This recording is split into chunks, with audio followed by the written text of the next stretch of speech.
accidentally burned down my neighbor's fence and she tries to milk me for $10,000. Judge humbles that ass up real quick. So it's been about 4 years since this happened. I was about 18 at the time, working for a security company.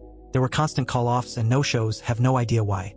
But being so young and naive, I was constantly working 16-hour shifts and not coming home until 8 a.m. Also, I lived with my father at the time. The time frame of this was around the 4th of July. I finally had a day off and my best friend was back in town for vacation. We decided to get together and chip in on some good OL American fireworks. To be fair, I have had nothing but bad experiences with fireworks, so I had no idea how this would be any different. We got home with the fireworks and we laid them all out on the floor. Sparklers, bottle rockets, cakes, and Roman candles. I say, why don't we mess around with some sparklers since it's still not dark yet? Great idea. We go into my backyard, where it hasn't rained in well over 2 months and it is extremely dry. You see the problem here? One of the little sparkies from mine and my friend's sparkler made contact with the ground and made two small fires that quickly spread to a large area. I ran as fast as I could to grab the garden hose and quickly started spraying down the fire. It was no use, it was spreading faster than I could spray it. I handed my friend the hose and called 911. What felt like hours was only 4 minutes and the fire was spreading to the neighbor's fence. The neighbor came outside and they were fairly calm to grab their hose and spray down the fence, along with the dead grass in her yard. The fire department shows up finally and I tell my friend, only one of us needs to get in trouble, you should leave. He was reluctant to leave because he felt equally responsible, but I convinced him I didn't want him to get in trouble and have to drop out of college. My neighbor was super chill about the entire situation at first. I told her that we could talk about replacing the fence and get some quotes to repair it. She was just super grateful that everyone was okay. About 2 hours after the fire, the arson/fire investigator came to question me about the fire. I told him the truth. I said I was in the backyard by myself playing with fireworks and accidentally lit the ground on fire. I had gotten off that day without being hit by any charges and was commended for being honest. Here is where it goes downhill very fast. About a week later, I get a knock on the door from the neighbor. I opened the door and she handed me 2 pieces of paper for me to look at. There was a quote for the fence valued at around $4,000 and an estimate for lawn care valued around $6,000. These were really shady and just typed out on a Microsoft Word document, no logo or company name.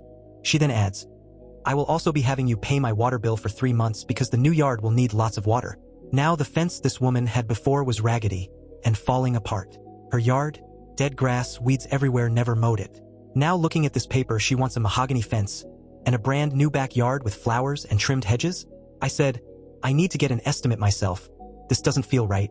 She says, remember you agreed to replace my fence, and a real man keeps promises. I shut the door and called my dad to tell him about what just happened. He flipped the fuck out and told me, son, don't you give that slut a single dime. He gives me the number to his handyman and tells me to take care of it.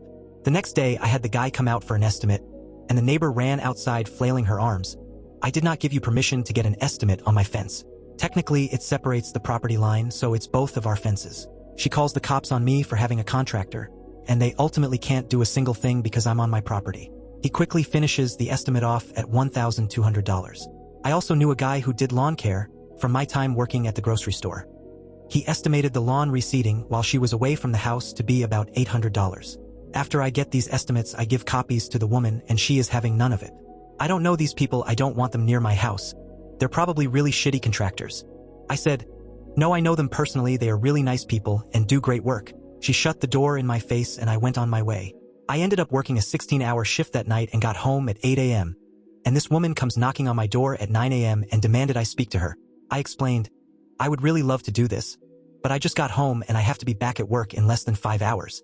I need to sleep. She goes, what kind of lazy asshat sleeps in until 2 p.m.? At this point I had about lost it and told her, you can either accept my $2,000 for my quotes or kiss my ass and get nothing. She stood there for a while with her mouth gaped open, but she accepted my offer and planned to meet down at the notary the next morning. I spent that night after I got off work, writing a contract and gathering the $2,000 in cash.